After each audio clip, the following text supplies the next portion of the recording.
स्वामी विवेकानंद ने अमेरिका में रहते समय ज्ञान योग विषय पर कुछ प्रवचन दिए थे। उनकी शिष्या कुमारी वॉल्डो ने उन प्रवचनों को लिपिबद्ध कर लिया था। स्वामी जी के गुरु भाई स्वामी शारदानंद सन 1896 में जब वेदांत प्रचार के लिए अमेरिका गए थे, तब उन्होंने ये प्रवचन कुमारी वॉल्डो की नोटबुक से लिख लिए थे। स्वामी जी ने ज्ञान योग का विवेचन उपनिषद तथा भगवत गीता के आधार पर किया है और इस प्रकार इन प्रवचनों में उन्होंने स्पष्ट दर्शाया है कि ज्ञान योग साधक को किस प्रकार मुक्ति के लक्ष्य की ओर ले जाता है। साथ ही उन्होंने ये भी बड़े सरल ढंग से बतला दिया है कि ज्ञान योग के मार्ग में सफल होने के लिए किन गुणों तथा साधना की आवश्यकता है। इस ज्ञान योग का अनुसरण कर आत्मज्ञान में प्रतिष्ठित होकर किस तरह शाश्वत सुख की प्राप्ति हो सकती है, इसका मार्गदर्शन भी स्वामी जी ने बड़े सुंदर एवं युक्तिपूर्ण रूप से किया है। योग का अर्थ है मनुष्य और ईश्वर को जोड़ने की पद्धति। इतना समझ लेने के बाद आप ईश्वर और मनुष्य की अपनी परिभाषाओं के अनुसार चल सकते हैं और आप देखेंगे कि योग शब्द हर परिभाषा के साथ ठीक बैठ जाता है। सदा याद रखिए कि विभिन्न मानसों के लिए विभिन्न योग है और यदि एक आपके अनुकूल नहीं होता तो दूसरा हो सकता है। सभी धर्म, सिद्धांत और व्यवहार दो भागों में विभक्त हैं। पाश्चात्य मानस ने सिद्धांत पक्ष को छोड़ दिया है और वो शुभ कर्म के रूप में धर्म के केवल व्यवहारिक भाग को ही ग्रहण करता है। योग धर्म का व्यवहारिक भाग है और ये प्रदर्शित करता है कि धर्म शुभ कर्मों के अतिरिक्त एक व्यवहारिक शक्ति भी है।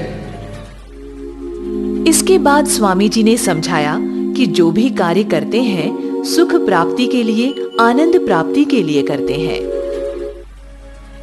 सुख और दुख दोनों ही जंजीरें हैं, एक स्वर्णिम और दूसरी लौह, किंतु दोनों ही हमें बांधने के लिए एक समान दृढ़ है और अपने वास्तविक स्वरूप के साक्षात्कार करने से हमें रोकती है।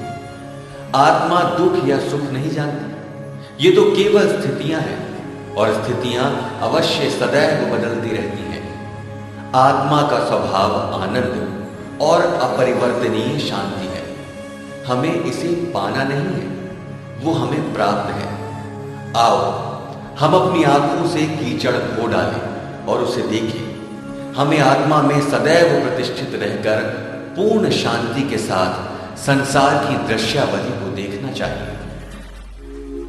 स्वामी जी ने समझाया, आनंद बाहरी वस्तु से नहीं, अंदर से आना चाहिए।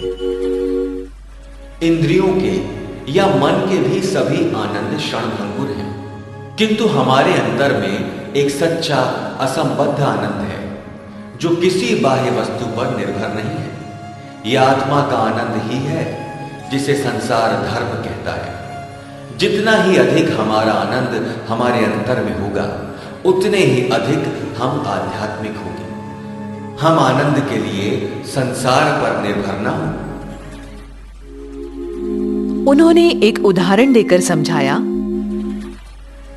कुछ दीन मछुआ स्त्रियों ने भीषण तूफान में फंसकर एक संपन्न व्यक्ति के बगीचे में शरण पाई। उसने उनका दयापूर्वक स्वागत किया, उन्हें भोजन दिया और जिनके सुवास से वायुमंडल परिपूर्ण था, ऐसे पुष्पों से घिरे हुए एक सुंदर ग्रीष्मवास में विश्राम करने के लिए छोड़ दिया। स्त्रियां इस सुगंधित स्वर्ग में लेटी तो, किंतु सो न सकी।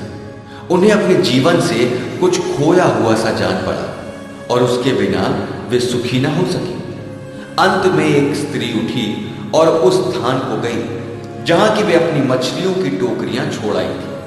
वे उन्हें ग्रीष्मवास में ले आई और तब एक बार फिर परिचित गंध से सुखी होकर वे सब शीघ्र ही गहरी नींद में सो गई।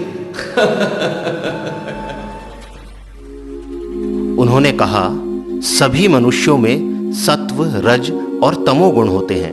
हाँ, उनके अनुपात अलग अलग होते हैं।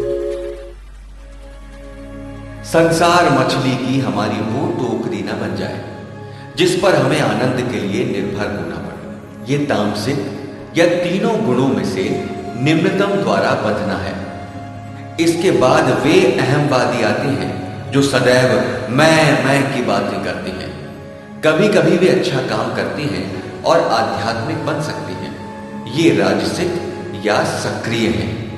सर्वोच्च अंतर्मुख स्वभाव वाले सात्विक हैं जो आत्मा में ही रहते हैं। ये तीन गुण हर मनुष्य में भिन्न अनुपात में हैं और विभिन्न गुण विभिन्न अवसरों पर प्रधानता प्राप्त करते हैं। हमें तमस और रजस को जीतने का और तब उन दोनों को सत्व में मिला देने का अवश्य प्रयत्न करना चाहिए। उन्होंने समझाया, हम अपनी ही आत्मा की पूजा ईश्वर पूजन के रूप में करते हैं। जब हम किसी ईश्वर को मानते हैं तो वास्तव में वो हमारी अपनी आत्मा ही होती है, जिसे हम अपने से पृथक कर देते हैं और उसकी इस प्रकार पूजा करते हैं जैसे कि वो हमसे बाहर हो, किंतु वो सदैव हमारी अपनी आत्मा ही होती है तथा वही एक और अद्वितीय ईश्वर है। पशु का स्वभाव जहां वो है वहीं रहने का है। मनुष्य का शुभ खोजने और अशुभ से बचने का और ईश्वर का न तो खोजने का और न बचने का, अपितु सदैव आनंदमय रहने का है। ईश्वर सभी में विद्यमान है। हम उन्हें बाहर ढूंढते हैं, भटकते रहते हैं।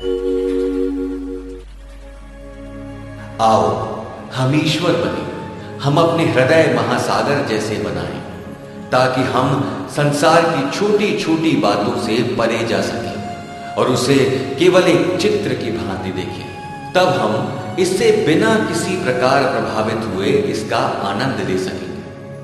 संसार में शुभ को क्यों खोजें? हम वहां क्या पा सकते हैं? सर्वोच्च वस्तुएं जो वो दे सकता है उन कांच की गोलियों के समान है जो बच्चे कीचड़ के पोखरे में खेलते हुए पा जाते हैं। वे उन्हें फिर खो देते हैं और तब नए सिरे से उन्हें अपनी खोज प्रारंभ करनी होती है। असीम शक्ति ही धर्म और ईश्वर है। यदि हम मुक्त हों तभी हम आत्मा हैं। अमरता केवल तभी है जब तक कि हम मुक्त हों। ईश्वर तभी है जब वो मुक्त हो। अहम ही हमें स्वर्गीय आनंद से वंचित करता है। स्वामी जी ने कहा, जब तक हम अहम भाव द्वारा निर्मित संसार का त्याग नहीं करते, हम स्वर्ग के राज्य में कभी प्रविष्ट नहीं हो सकते। न तो कोई कभी प्रविष्ट हुआ, न कोई कभी होगा। संसार के त्याग का अर्थ है अहम भाव को पूर्णतया भूल जाना, उसे बिल्कुल न जानना, शरीर में रहना पर उसके द्वारा शासित न होना। इस दुष्ट अहम भाव को अवश्य ही मिटाना होगा। अपने मैं को हटाना होगा, अहम को त्यागना होगा, तभी ईश्वर मिलेंगे। मनुष्य जाति की सहायता करने की शक्ति उन शांत व्यक्तियों के हाथ में है जो केवल जीवित हैं और प्रेम करते हैं तथा जो अपना व्यक्तित्व पूर्णतः पीछे हटा लेते हैं। वे मेरा या मुझे कभी नहीं कहते। वे दूसरों की सहायता करने में उपकरण बनने में ही धन्य हैं। वे पूर्णतया ईश्वर से अभिन्न हैं, न तो कुछ मांगते हैं और न सचेतन रूप से कोई काम करते हैं। वे सच्चे जीवन मुक्त हैं, पूर्णतः स्वार्थ रहित। उसका छोटा व्यक्तित्व पूर्णतया उड़ गया होता है। महत्वाकांक्षा का अस्तित्व नहीं रहता। वे व्यक्तित्व रहित पूर्णतया तत्व मात्र हैं। जितना अधिक हम छोटे से अहम को डुबाते हैं उतना ही अधिक ईश्वर आता है। आओ हम इस छोटे से अहम से छुटकारा दें और केवल बड़े अहम को अपने में रहने दें। स्वामी जी ने कहा, अपने आप को मिटाकर ही मुक्ति मिलती है। जब हम अपने को नाम और रूप से मुक्त कर लेते हैं, विशेषतया जब हमें अच्छे, बुरे, सूक्ष्म या स्थूल किसी भी प्रकार के शरीर की आवश्यकता नहीं रह जाती, तभी हम बंधन से छुटकारा पाते हैं। शाश्वत प्रगति, शाश्वत बंधन होगी।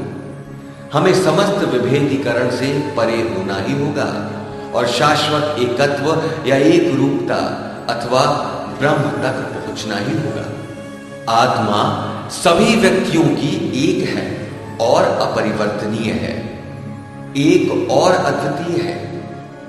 वो जीवन नहीं है, अपितु वो जीवन में रूपांतरित कर दी जाती है। वो जीवन और मृत्यु, शुभ और अशुभ से परे है। वो निरपेक्ष एकता है। दूसरों को ठेस पहुंचाकर अपनी मुक्ति ढूंढने को स्वामी जी पाप मानते थे। वे कहते थे, नरक के बीच भी सत्य को खोजने का साहस करो। नाम और रूप की सापेक्ष की मुक्ति कभी यथार्थ नहीं हो सकती।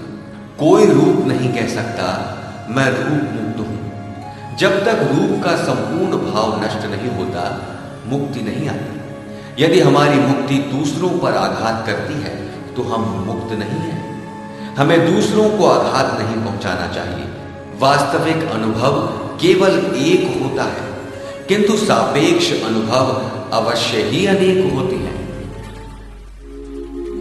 सब कुछ हमारे सामने है, हम उसे बाहर क्यों ढूंढने जाते हैं? समस्त ज्ञान का स्रोत हम में से प्रत्येक में है, चींटी में तथा सर्वोच्च देवदूत में। वास्तविक धर्म एक है। सारा झगड़ा रूपों का, प्रतीकों का और दृष्टांतों का है। सतयुग खोज लेने वालों के लिए सतयुग पहले से ही विद्यमान है। सत्य ये है कि हमने अपने को खो दिया है और संसार को खोया हुआ समझते हैं। मूर्ख, क्या तू ही सुनता है? तेरे अपने ही हृदय में रात दिन वो शाश्वत संगीत हो रहा है। सच्चिदानंद सोहम सोहम सोहम सोहम। प्रतिमा पूजा की परंपरा पर वे बोले, भारत में प्रतिमाओं का प्रारंभ बुद्ध द्वारा एक वैयक्तिक ईश्वर के विरुद्ध किए गए अनवरत प्रचार का परिणाम है। वेदों में प्रतिमाओं की चर्चा भी नहीं है, किंतु सृष्टा और सखा के रूप में ईश्वर के लोभ की प्रतिक्रिया ने महान धर्मोपदेशकों की प्रतिमाएं निर्मित करने का मार्ग दिखलाया और बुद्ध स्वयं मूर्ति बन गए, जिनकी करोड़ों लोग पूजा करते हैं। सुधार के कठिन प्रयत्नों का अंत सदैव सच्चे सुधार को अवरुद्ध करने में होता है। साधारण लोगों के लिए अमूर्त की पूजा करना कठिन है, इसीलिए उसे कोई न कोई मूर्त रूप की जरूरत पड़ती है। उपासना करना हर मनुष्य के स्वभाव में अंतर्निहित है। केवल उच्चतम दर्शन शास्त्र ही विशुद्ध अमूर्त विचार तक पहुंच सकता है। इसलिए अपने ईश्वर की पूजा करने के लिए मनुष्य उसे सदैव एक व्यक्ति का रूप देता रहेगा। जब तक प्रतीक की पूजा, वो चाहे जो कुछ हो, उसके पीछे स्थित ईश्वर के प्रतीक के रूप में होती है। सर्वोपरि हमें अपने को किसी बात पर केवल इसलिए कि वो ग्रंथों में है, विश्वास करने के अंधविश्वास से मुक्त करने की आवश्यकता है। हर वस्तु, विज्ञान, धर्म, दर्शन तथा अन्य सब को जो किसी पुस्तक में लिखा हो, उसके समरूप बनाना एक भीषणतम अत्याचार है। ग्रंथ पूजा मूर्ति पूजा के निकृष्टतम रूप है। उन्होंने उदाहरण देते हुए कहा, एक बारहसिंगा था, गर्वीला और स्वतंत्र। एक राजा के सदृश उसने अपने बच्चे से कहा, मेरी ओर देखो, मेरे शक्तिशाली सींग देखो, एक चोट से मैं आदमी मार सकता हूं। बारहसिंगा होना कितना अच्छा है। ठीक तभी आखेटक के बिगुल की ध्वनि दूर सुनाई पड़ी और बारहसिंगा अपने चकित बच्चे को लेकर एकदम भाग पड़ा। जब वे एक सुरक्षित स्थान पर पहुंचे तो बच्चे ने पूछा, हे मेरे पिता, जब तुम इतने बलवान और वीर हो तो तुम मनुष्य के सामने से क्यों भागते हो?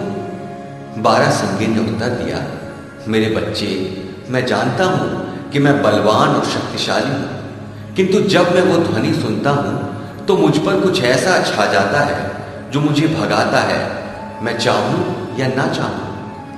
ऐसा ही हमारे साथ है। हम ग्रंथों में वर्णित नियमों के बिगुल की ध्वनि सुनते हैं। आदतें और पुराने अंधविश्वास हमें जकड़े रहते हैं। इसका ज्ञान होने के पूर्व ही हम दृढ़ता से बंध जाते हैं और अपने वास्तविक रूप को भूल जाते हैं, जो कि मुक्ति है। स्वामी जी ने कहा, ईश्वर प्राप्ति के लिए पवित्र हृदय का होना जरूरी है, क्योंकि ज्ञान का अस्तित्व शाश्वत है। जो व्यक्ति किसी आध्यात्मिक सत्य को खोज लेता है, उसे हम ईश्वर प्रेरित कहते हैं, और जो कुछ वो संसार में लाता है वो दिव्य ज्ञान या श्रुति है। किंतु श्रुति भी शाश्वत है और उसका अंतिम रूप निर्धारित करके उसका अंधानुकरण नहीं किया जा सकता। दिव्य ज्ञान की उपलब्धि ऐसे हर व्यक्ति को हो सकती है जिसने अपने को उसे पाने के योग्य बना लिया हो। पूर्ण पवित्रता सबसे आवश्यक बात है, क्योंकि पवित्र हृदय वाला ही ईश्वर के दर्शन पा सकेगा। उपासना करने के लिए हम ईश्वर के जिस रूप की कल्पना करते हैं, जिन गुणों से उन्हें सजाते हैं, वे मानवीय रूप और गुण हैं। एक खास ऊंचाई पर पहुंच जाने पर हम ईश्वर के निर्गुण रूप और स्वरूप को पहचान पाते हैं। समस्त प्राणियों में मनुष्य सर्वोच्च है और ये जगत सबसे महान, क्योंकि यहां मनुष्य मुक्ति प्राप्त कर सकता है। ईश्वर की जो सर्वोच्च कल्पना हम कर सकते हैं वो मानवीय है। जो भी गुण हम उसमें आरोपित करते हैं वे मनुष्य में केवल अल्प परिमाण में।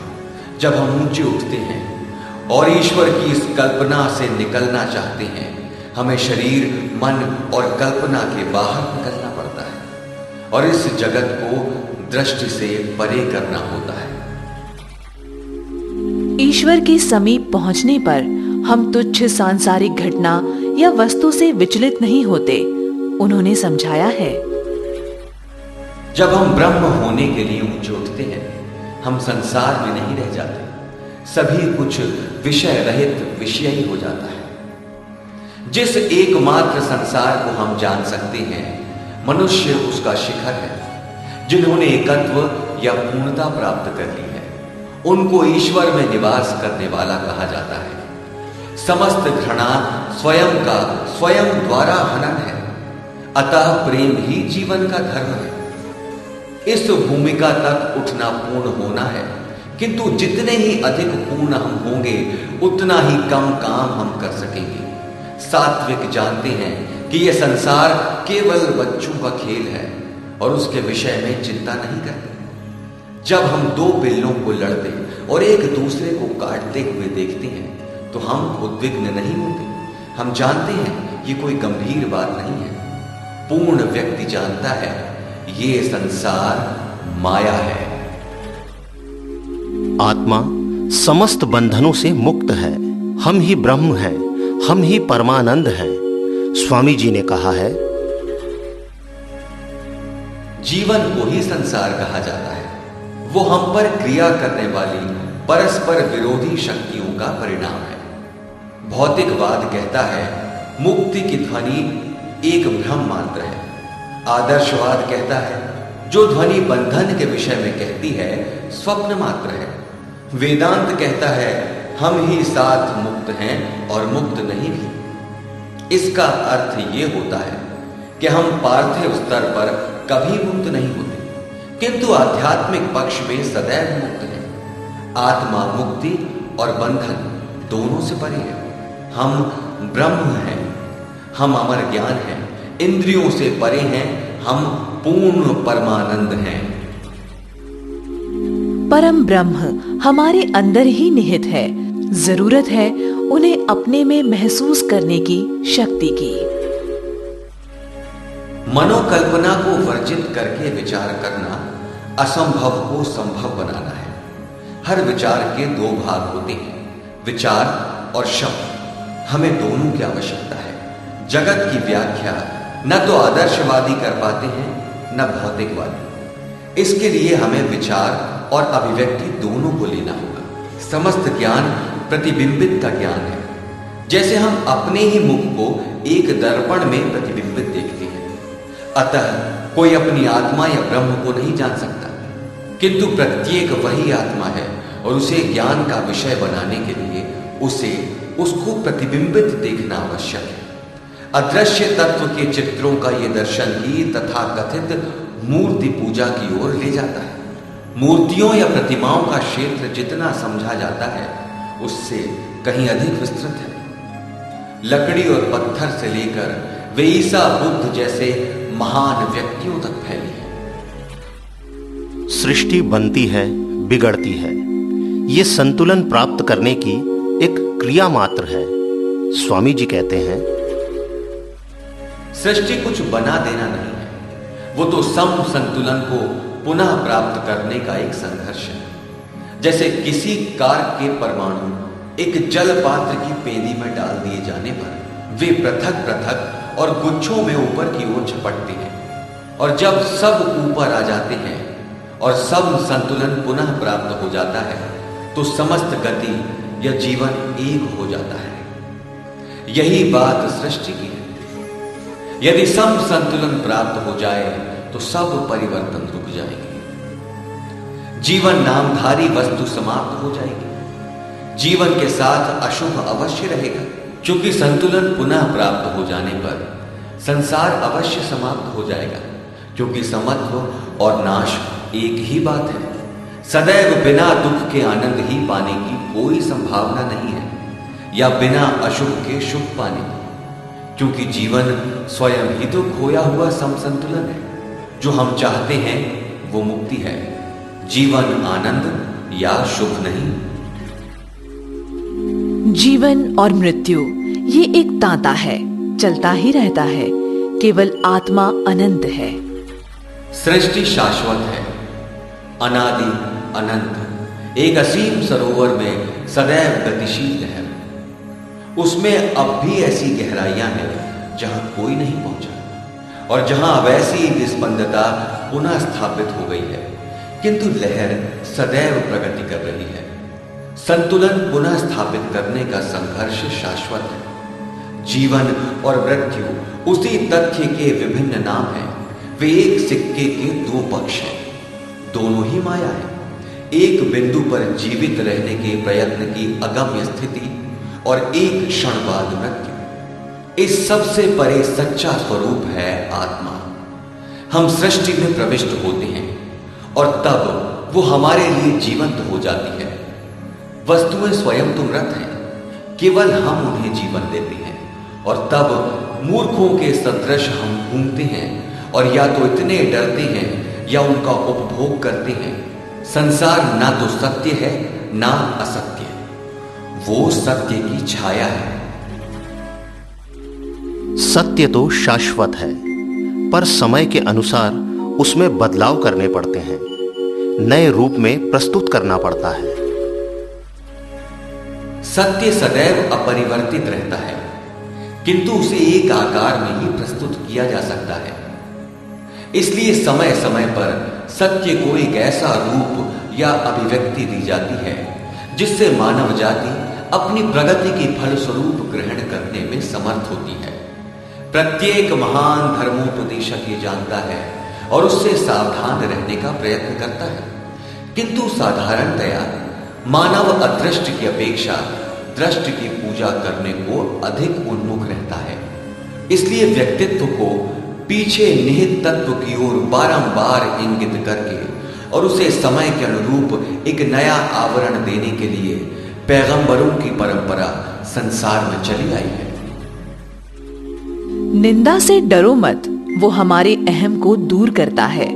तभी स्वामी जी कहते हैं, हमारा सर्वोच्च कार्य और प्रभाव तब होता है जब हम अहम के विचार मात्र से रहित हो जाते हैं। केवल निष्काम लोग ही बड़े बड़े परिणाम घटित करते हैं। जब लोग तुम्हारी निंदा करें तो उन्हें आशीर्वाद दो। सोचो तो वे झूठे अहम को निकाल बाहर करने में सहायता देकर कितनी भलाई कर रही है। यथार्थ आत्मा में दृढ़ता से स्थिर हो, केवल शुद्ध विचार रखो और तुम उपदेशकों की पूरी सेना से अधिक काम कर सकोगे। पवित्रता और मौन से शक्ति की वाणी निकलती है। अंत में स्वामी जी ज्ञान योग को सहज भाव से समझाकर कहते हैं, पहले ध्यान निषेधात्मक प्रकार का होना चाहिए। हर वस्तु को विचारों से निकाल बाहर करो। मन में आने वाली हर वस्तु का मात्र इच्छा की क्रिया द्वारा विश्लेषण करो। तदुपरांत आग्रह पूर्वक उसकी स्थापना करो। जो हम वस्तुतः हैं, सत, चित, आनंद और प्रेम। विषय और विषयी के एकीकरण का साधन है ध्यान करो। स्वामी जी धीरे धीरे स्थित प्रज्ञ हो जाते हैं। कोई भी सांसारिक लीला उन्हें विचलित नहीं कर सकती।